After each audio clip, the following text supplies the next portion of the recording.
fiction, science fiction, horror, fantasy, crime, LGBT, thriller. You have now entered the House of Mystery with your hosts, Eric Shapiro, David North Martino, John Copenhaver, and Al Warren. Heard on KCAA 106.5 FM Los Angeles, 102.3 FM Riverside, and 105.0 AM Palm Springs. Welcome back into the House of Mystery. I'm Al Warren, Mr. Dave. Let's wait for a name. What name are you going to use this time? That's the first time I've had too many names to choose from, and I don't know. I'm burnt out. Yeah. I can't think of a name. I just, some people can write 40,000 words in a week, and I can't think of a name in an hour. Like, something wrong with me. I'm going to quit. I'm not going to do any more writing. I'm done. That's it, Al. That's it. That's right. I can't keep up to the 20-year-olds anymore. Oh yeah, that's just need a vacation. Vacation, yeah. And then I'd write on my vacation. Can you imagine that the AI versus author and writing 40,000 words a week? I was thinking, you must have a computer in the bathroom and like everywhere. Like you're writing when you're driving and when you're doing everything. That's crazy. It's hard enough to do that in a month. Well, yeah.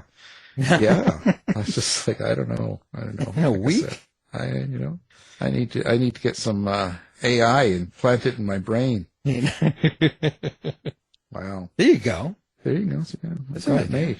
Well, speaking of AI, we've got a writer, and he's got a new book out, Oceanus, and it's Scott Overton. So thank you for being here, Scott. Oh, thank you very much for inviting me, Al and David. Yeah, it's good to see you. No AI in my head. That was another book. That was 2 books ago. Oh, see, I can't keep up. Yeah, it wasn't an AI, actually. Just that was about my book, Augment Nation, had, like brain-computer interfaces. But I didn't really put an AI in the device. Are you worried about AI? Does that bother you? Does it come up with you? Do you think about it? That's 2 different questions. Am I worried about it and does it bother me? It does bother me. Well, first of all, as a science fiction writer, what they're calling AI now is not what I think AI is. I think artificial intelligence means an intelligence, means like you and me, but mechanically created with a mind that can actually, create things potentially and understand what it's doing. Whereas the AI that they're calling AI now, there's no understanding there. It's simply more and more sophisticated algorithms in a mechanical kind of process. So does it bother me? It bothers me that they are, well, you see the meme that comes out on Facebook saying, I wanted AI to do my dishes and do my chores around the house so I could do the art. And what's turning out is they're doing the art and I'm doing the dishes, that bothers me. From what I see of it, my brief encounters, it seems like it's not doing a very good job either. Well, it's certainly flawed. You can't depend on it for factual, information being correct. You better not, because it does screw up from time to time, certainly. But I don't even go there. I don't even go there for research per se. And some people use it for promotional writing. I suppose it could work, but the idea of thinking of creative writing novels, writing fiction or nonfiction through AI just really bothers me because I don't know. It's just, well, another view of it is that they're plagiarism machines because everything that's been fed into them has been someone else's work. They're to the point of scraping so much data and needing to scrape so much data that they're scraping AI-generated data just to get more, to get more, to get more, to get more. So you got to get working on it because they need more data. So you're not working fast. I got to write some more books that they can scrape. But I don't even actually know. I've never checked the list to be certain whether they've ever checked any of my books and scraped the information. Probably some AI has. And with you've done 30 books. They probably have. No, they wouldn't bother. As soon as they look at it, they go, no, it's just garbage. They reject mine and send it back. No, I'm sure they scrape everything they can get their hands on. That's the way they teach these machines, the way they refine their algorithms. But again, there's no understanding there. And yeah, That's kind of what I think. And I just hear all So this. it's not what I would consider true artificial intelligence. Yeah, I hear a lot of outrage about it and stuff and complaining, and I guess I'm out of touch. I don't get it so much. So what gets you into writing a new book? Like how does the idea come up for you? Well, the people often ask authors where their ideas come from, and we generally say we don't know. They could come from anywhere. Anywhere. It could be inspired by something else that somebody has done, but you want to have a different take on it. It could be an older story. It could be just something that pops into your head when you're sleeping. I mean, but then I generally work with a concept and a theme or multiple themes that I want to explore. That's sort of where I start, and then I build from there. And the most important elements to start with after that would be the characters that will embody that theme or illustrate that theme and concept well, most efficiently. And then you work from there to the plot and how the plot might work through. And I am a planner, so I do a lot of outlining, sometimes several months. I mean, it has been known that I've worked for 3 months just planning and plotting out a book, working out all the details. And I don't even do all that much world building when it comes to science fiction, because most of my stuff is fairly near future. I don't generally go very far into the future. So what do I have to build? I might have to create some technology that is not here now, but is being developed or, will be soon. And with Oceanus, it's a present day or nearly present day kind of story. The plot of it is that an airliner flying over the South Pacific is hit by this blast of mysterious, unknown form of energy that is either coming from the ocean or to the ocean. It basically knocks out all the passengers and crew. So one of the main characters is a troubleshooter. He and this special agency are tasked with trying to bring this plane safely down. It's flying on autopilot heading for Japan. They've got to try to bring it safely down. So that's how the book starts. But they've got to investigate where this blast of energy or who it came from. So a team of specialists is assembled. They use a prototype undersea habitat and go to the bottom of the Pacific Ocean to find out what's there and what's going on. No one knows. Autopilot, so that's AI. Well, that's the plane, and it's actually kind of a plane that's flying right now. A modern jetliner can fly on autopilot. Landing it, depends. But in this case, they couldn't take a chance, so they have to try to get aboard that plane somehow in flight and bring it down safely. But that's just like how the book begins on the first page. It's right into the action right away, but most of the plot takes place on or under the Pacific Ocean in the area of Guam. I actually had to find a real spot on the bottom of the ocean where things would fit that would facilitate my plot. Wow. So you really get into it then. I get into the weeds sometimes with that kind of thing. Not every book. Just this book happened to be that way. And there have been some really good movies that are set in those kinds of settings, like The Abyss and Sphere, which was based on a Michael Crichton novel. But not all that many books that take you to the bottom of the ocean. It's the least explored place on the planet. So it's a natural setting for drama and danger and everything like that.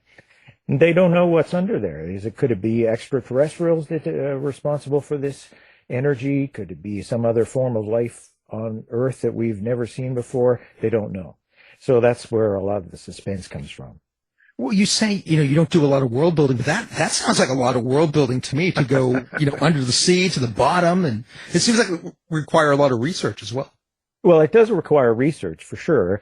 And I did, develop the idea of a nanotechnology based undersea habitat and pressure suits so that these people could operate under those crushing pressures at the bottom of the ocean without having to be using some exotic form of breathing liquid like they do in The Abyss at one point with the suits, or have them under pressure on such pressure that they can't come up easily. I wanted to have them under ambient pressure, surface air pressure, and yet still have a strong enough habitat that they could operate, and the suits that can operate. So that came down to a nanotechnology that I don't think is around, certainly now, but maybe in 20 years, which is basically when I set the book.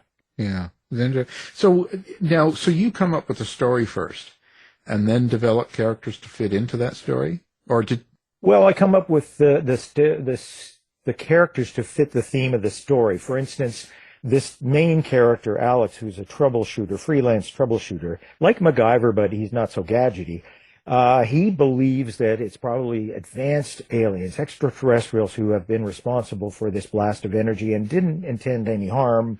And he thinks that's a good thing because we have screwed up our planet so badly, they can save us and correct our problems for us. They're like going to be helping us work all the problems, the mess that we've made of the planet, and work it all out. Is that the way to do it? I mean, one of the themes that I wanted to explore was, should we depend on someone else to solve our problems? So you then get a character like him who is intelligent, but believes this may be great. This may be a good thing. Somebody will come from elsewhere, solve our problems for us.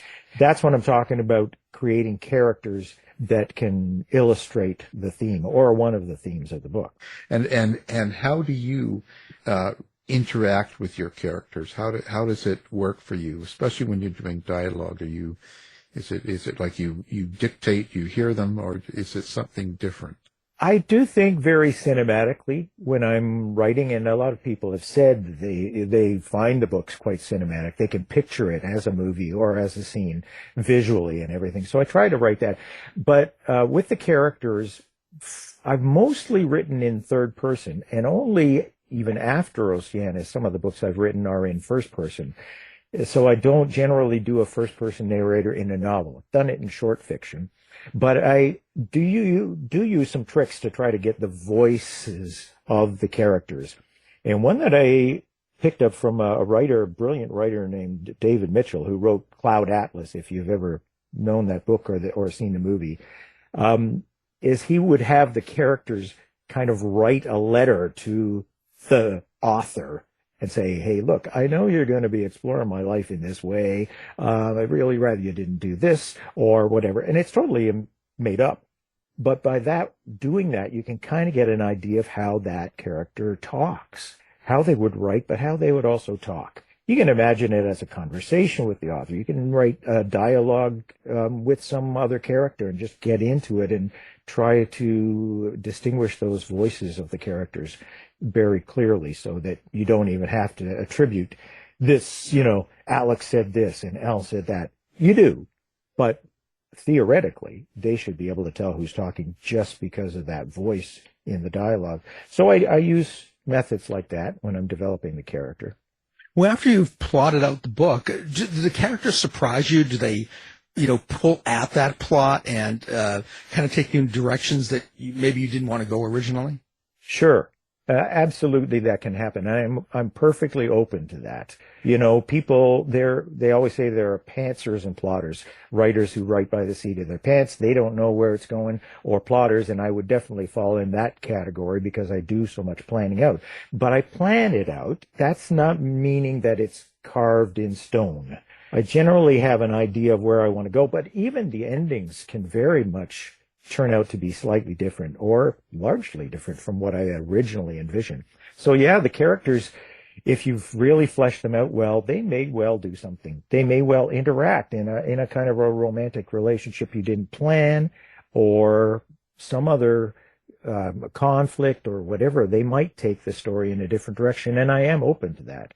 As long as you can still, get across what you're trying to get across and get to the finish line. Do you ever have kind of a meaning or subtext to the story, something like this, that goes beyond the entertainment, even if it happened organically? Oh, sure. I mean, this is kind of what I mean about the themes. Some of the themes in Oceanus in particular are fairly obvious. There's a theme of the abuse of the planet and that kind of thing. And also, whether we tend to underestimate other forms of intelligence that don't think like us, whatever they may be, whether they're creatures of our planet or creatures from somewhere else. We tend to dismiss intelligences that might not think just the way we do. So that's going to be part of it that's fairly obvious. But yeah, there can be subtexts that are in there. And, I whatever it might be, I don't want to hammer the reader over the head with it. I'm not about that. I'm going to write an interesting story. I'm going to try to write characters that they can believe in, get behind, identify with personally, because that's how you have an emotional response to the book, and go wherever that goes. And whether the reader takes it as a surface story with action and excitement, or whether they dig deeper, that's really up to them at that point. And your action and violence and scenes that are a little bit more aggressive, are you more conscious of how you write those today, or do you just let it go however it turns out? Well, I think everybody's conscious about issues and scenes that might trigger someone, as that's a concern of writers more now perhaps than it was once. And sensitivity, if you're writing different characters from different backgrounds, diverse characters or such. So you're aware of that, conscious of that. As far as action goes, I don't get super bloody. I'm not writing horror, so I'm not looking for that kind of emotional response. I have decided that I don't get very graphic when I'm having sex scenes, for instance. There are things that I've decided as I've gone through my writing career that I will tone down, but action, it just really comes down to making it believable. It has to happen fairly quickly and keep the reader engrossed. So, the first line of Oceanus, I think, is something on the order of, how long can the plane fly with both pilots dead? And the second person says, well, we don't know they're dead. The first person says, you're assuming they are. How long? So I think from there, you're bang on into action and immediately wanting to know what happens next. Well, how do you create your aliens? Do you draw from, the real world and real organisms on the planet? Or do you delve really deeply into your imagination to try to look at things that, we may not have thought of? Well, now I'm not saying whether there are or there aren't aliens in this, because there's in Oceanus, because there is that suspense. What is there? What is, I don't want to give away too much as far as that plot goes, but I certainly have written alien characters in numerous stories and books. And it's really hard to plan out what they would think. That's, really some of the fun of it. I had a very strong alien symbiotic character in a book of mine called Naida, and I really enjoyed that, but that was a case of a character that didn't know not only anything about humans, but didn't know anything about her own species, her being that she identified with the female of our species when she learned a bit more about us, but, really had no gender. And, you have to try to put yourself in a mind that shouldn't think exactly the way we do, and yet if you don't have some grounds for identifying with them, some elements in common with that thought process, your reader is going to be just totally lost. They won't understand it. There have been some science fiction writers who have written some very, very alien aliens, and they managed to pull it off brilliantly. But it's also very hard to navigate that as a writer, to make sure that the reader is still able to identify with them, either like or hate them, depending on what you're trying to create there. But they've still got to be able to figure them out. They can't have such an alien process that you're going, what are they going to do next? I can't figure out why they did this or what they're going to do next, unless chaos is your total aim. Maybe that is. There would be with Dave. Yeah, that's true. Yeah, completely. It could be a good way to approach it, right? Just chaotically.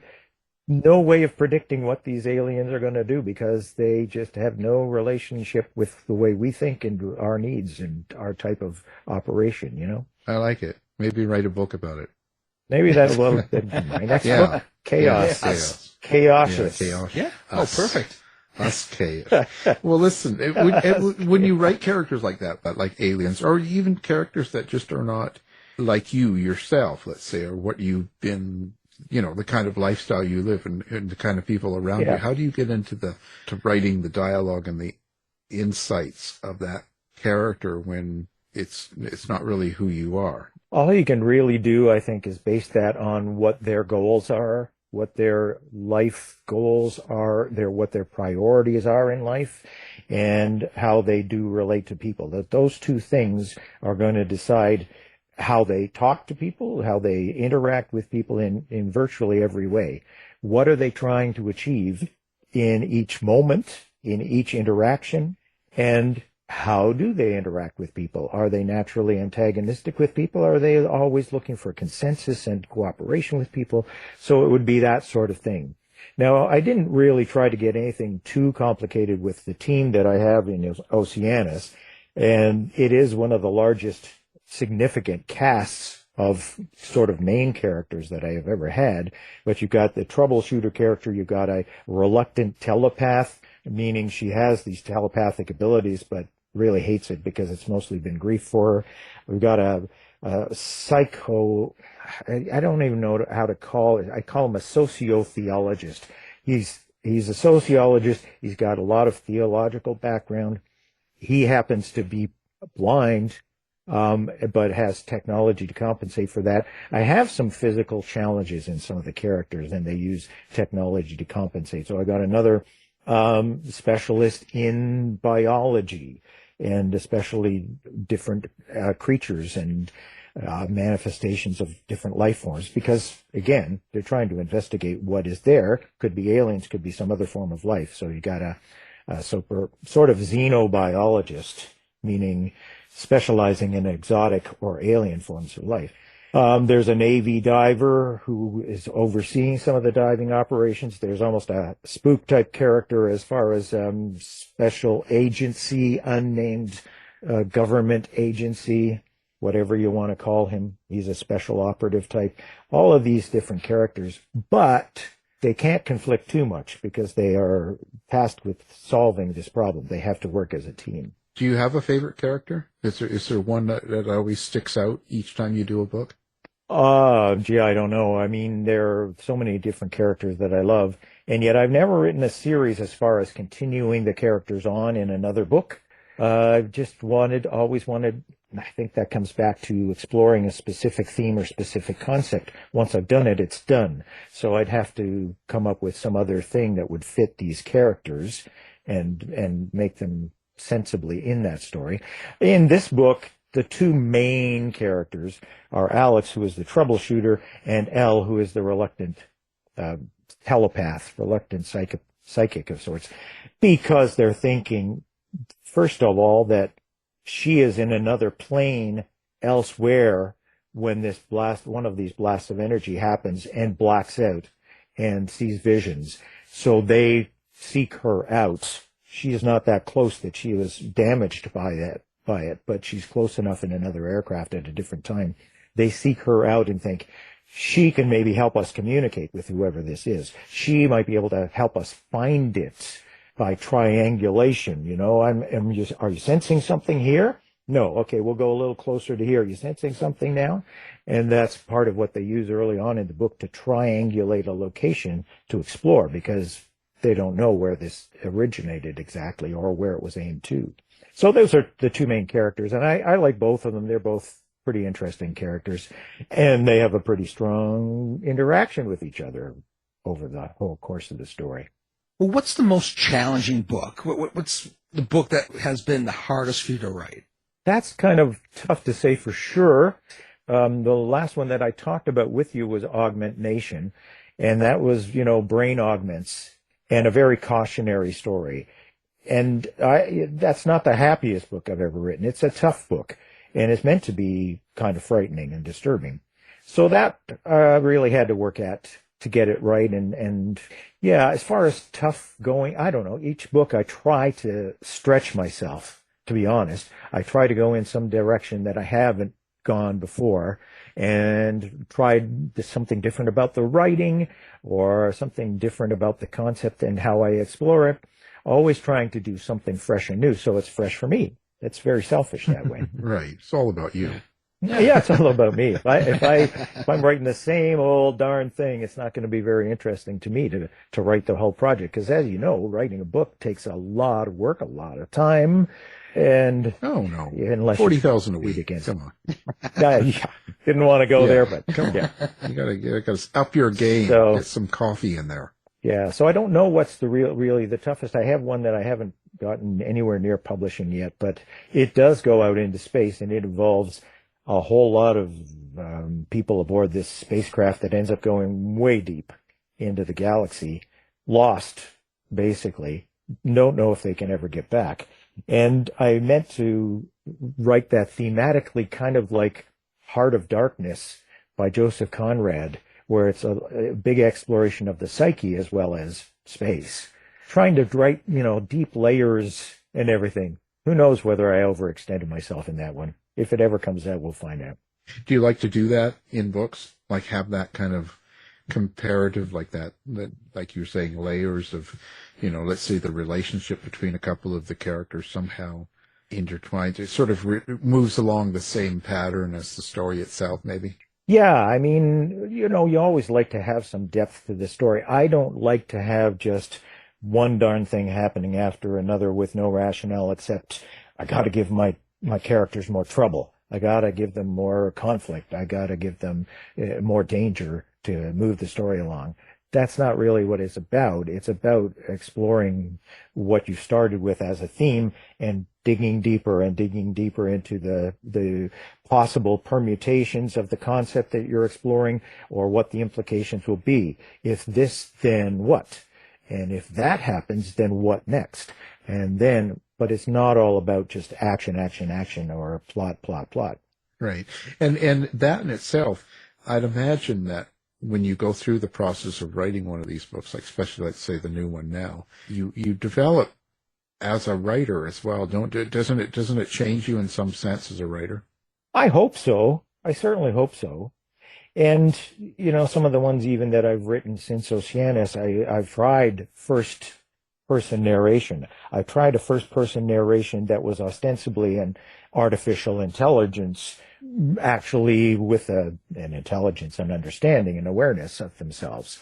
That kind of thing, to see how it does stretch me. How do you approach that, and what new ways would you might write and approach those kinds of things? Because sometimes it's really hard to figure out how a character like that would narrate a story. Why would they narrate a story? And you're trying to get that across. So it's an interesting thing, but I always do like to challenge myself. Right. Yeah. Doesn't always. You like writing the evil person, the one that whoever does the bad stuff in the book. To be honest, I am not a writer who generally has strong villains, one villain person. They do say with villains, everybody's figures they're the history of their own story. Villains don't see themselves necessarily as villains. They just happen to be in conflict with everybody else because their goals are different. In Augment Nation, there were some definite villainous kind of corporate types, and particularly one who gets into some of the introductions of some of the chapters and such. And in my last book before Oceanus, called Indigent Earth, the premise of that one is that the rich and powerful of the world have abandoned the Earth 500 years earlier than the story takes place. They've gone to live in space colonies about the distance of the moon and left everybody on Earth to fend for themselves, pretty much, with a very damaged Earth, and then promised they would come back in 500 years when the Earth may have been able to heal. So they do, and that's when the story comes back and begins. And there are two main characters in that one. One kind of video celebrity from the colonies in space, and one, an Earthman who sees his whole life as being a dead end, and he's just dying for these colonists to come back and bring him out of it and take him into space. Of course, that's not a great thing. And that does have some strong villainous, manipulative types pulling strings behind the scenes. But, when it comes to actors, they say they love playing the villains. When it comes to writing, I don't know. I just have a harder time, and I'm not being naive about this, a harder time identifying with them. So writing them is tough to actually put yourself in their place for their motivations. You know what I'm saying? To try to get realistic, deep motivations and get yourself in that head is hard sometimes. You just have to go out to like the go grocery store for a while or something. Go to Toronto and drive around for a little while. No. You just have to read the news Read about the politics. And you go, okay, I get it now. All right. I'm watching that trial. Yeah, Okay. that's when you want to see insanity. There's where you go, chaos. Yeah, Yes, the chaos. you know. I don't think if you really want to model villains, you don't have to go any farther than the news headlines. Just investigate some of the stories that are going on. You go, okay, now I got it. Yeah, it's kind of crazy. I personally, I stay away from almost all of it because it affects my writing and what I am doing, because I'm not writing about that. I'm not in that area. Yes. And sometimes it's crazy, and that, because it affects you emotionally. When outside things affect you, kind of where you get mad or happy, or you get these, sometimes it makes the writing go. I don't know about you, but. No, there's no question about it. I don't actually honestly spend a lot of time on the news. It's too depressing. I live on an island, truly. And it's a great place to be isolated from all that. If you don't want to think about what's going on in the rest of the world, you don't have to. So, it's good that way. I'm with you. It does affect you emotionally, and you'll go to too many dark places. And I generally like to have a hopeful outcome of my stories. Sometimes it's not entirely possible, and certainly not for all of the characters. Sometimes they don't all make it through. But I like to generally have a hopeful conclusion in some sense. A more hopeful tone to the book, ultimately, by the time you get to the end, than dark.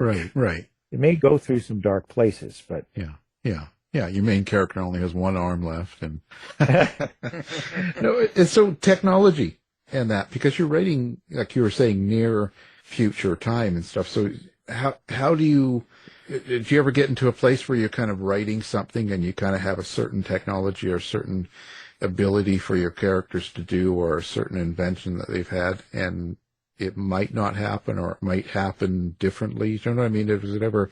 Oh my gosh, yes. I mean, when I know what has to happen or what technical things have to happen, I really want it to be credible, because there are science fiction readers who don't care whether the science that credible or that credible that much, or and there are others who absolutely want every detail to be credible and based on real science or what is really plausible. And I'm trying to satisfy as broad a spectrum of that as that I can. So I try to make it plausible. I dig deeply into quantum physics. I dig deeply into astronomy if necessary, into genetics, biology, all of those things to get everything as credible as possible. And then you often will reach a point where the technology is just not there. The science, the research hasn't said that is absolutely possible, but it needs to happen. So you just kind of go, okay, maybe I have to fudge things a little bit in the sense of saying science that we just don't understand yet. A process. Well, you think about faster than light travel. How much science fiction would never happen if that isn't possible some way? We don't know a way right now with physics that it is possible. Our physics, as we understand it now, says it isn't possible. But if it doesn't happen, then you've got no story of all of these different science fiction stories. So we just kind of say it's a bit of science that we haven't discovered yet. We haven't quite found it out yet. So what do you do that the world is flat? How do you make Oceanus? I mean, well, that's what I heard. Yeah, Oceanus. They told me it was flat. Oceanus. I mean, I researched a lot of that with Google Earth, like I said, because it would find, you could even see the bottom, the topography of the bottom of the ocean. And I had to find a particular valley with ridges in this spot, because some of this energy transmission, whatever it is, has to do with the moon. So sometimes it's not going to be in alignment with this location on the bottom of the ocean floor. And I actually had to figure out the plot of the moon's travel across the Earth, because its orbit is not going over the same spot everywhere and at all the same times. Its pattern changes. And I had to pick a date, and I had to pick a spot, an actual date in the future that the story takes place, where the moon is going to pass over this certain spot on the bottom of the Pacific Ocean. And I had to actually get in the weeds that deeply to do that. Well, that's crazy, but it's kind of fun too, right? It can be fun. Yeah, it can definitely be fun. And I don't have to always go that, picky for every story, but for this one, yeah, I had to do that. So I had to prove that the world is not flat, Al. Well, I'm sorry. oh no, you mean it's not? Because, well, the way the moon orbits in it and everything, I suppose it could go zip along the surface and then go down a little jog and zip along the bottom and come back. Yeah, but there is no moon. We're going to get all sorts of That's emails. just a projection. Yeah, no, I mean, because then now they're saying that there is no Australia, too, right? That Who's saying there's the no Flat Earth Australia? Society. If you go onto their website, really? they have There's 300,000 no plus Australia? followers, and they're saying that Australia never existed. That is, there's no such thing. Oh, wow. I think the Australians might have something. Well, they're saying that they're all the Australian actors in Hollywood might have something. well, to they're say all about paid that. actors. You see, if you meet an Australian, they're not really Australian. They're there. They work for the government to watch you. You bet. There are a lot of Australian actors, so maybe. Yeah, yeah. They don't pay them very much, I guess. Well, now, Yeah. you have interviewed my daughter, Danielle Cebulski, who is a medievalist. And Right. she probably told you that even back in the Middle Ages, they didn't think the world was flat. They saw things disappear over horizons and sailing ships go and sails would shrink down and stuff like that. They didn't generally believe the world was flat even then. They knew better. Yeah. Well, Anyway. What can I say? I'm not here to explain these things. I just talk to people. That, Yes. You just report it. Yes. Yeah. I mean, come on. They're lighting themselves on fire in front of the trial. Come on. Oh, my gosh. These people know what they're talking about. There's a rabbit hole we don't want to go down. Yeah, no. Yeah, he was going to be the opening guest for you today. But Oh, Colin, please. what a world. You don't need science fiction for that. So, Well, yeah. what's next for you? Like, how do you have other projects going? Well, I'm always writing, and the writing part is the part that I love, and so I just can't really stop. And I will do that until I drop, or I just can't read the words on the page or something, or on the computer screen. So I will keep doing it, and I'm always about 4 novels ahead as far as having completed a story. Now, there's more to the process because I will get what we call beta readers who are volunteers to read the book and find out if there's any bad stuff and give you feedback and everything like that. And I'll do that. Then I revise the book and then I go through the process for months with an editor that I hire. All of that, I still have 4 books that have not gone through that process yet that are written, and I'm writing another one. So I'm already 5 books ahead in the writing, ahead of Oceanus kind of thing. So my next project, I have not decided what next book I'm going to bring out yet. I kind of have a couple, one that jumps several hundred years ahead to a time when there are several different forms of consciousness manifested in plant life and in computers and in who knows what. And so I was exploring intelligence and consciousness in that form. And I have another one that was written after that takes place again in the far future, where a guy ends up coming back to Earth and plant life has changed, and there's a lot of plant life that corresponds to technology and gadgetry that we have now. Things that can be done like the internet, but in plants. So what's next? I don't know. It sounds far-fetched and weird, but I always try to play it very straight and be credible to almost any kind of reader, whether they're a deep, hard science fiction reader or not. Interesting process. Hey, so are you a big social media guy? Do you have a website? Do you do TikTok videos? Like, where do people find Scott Overton? My website is simply www.scottoverton, like SCOTTOVERTON.ca or .com. Either one will get you there. It'll redirect. And that is always Scott Overton Central. That has sample chapters for each of the book. It has links to book trailers or the book trailer right there. It has an ebook store. So that is the base operations. But I am on Facebook. I do have a Facebook author page, and that's the social medium that I use the most. I am on Twitter/X, but not much, especially since it's turned into a dumpster fire in many ways. So I don't do that a lot. I'm not on TikTok. I kind of feel that's a generational thing a bit. I I might explore it sometime.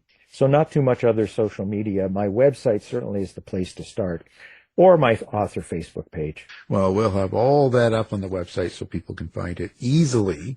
And what can I say? It's been great. We appreciate you coming on the show. And Oceanus, and it's Scott Overton. So thank you for being here. Thank you so much, guys. It's always a treat to talk to you. We could talk for hours, but I know you're time limited. So invite me back another time instead. Sounds good. Absolutely. Have a great day. Thanks, Scott. This has been a production of the House of Mystery Radio Show. To find out more about our show, guests, or hosts, go to our website at houseofmysteryradio.com.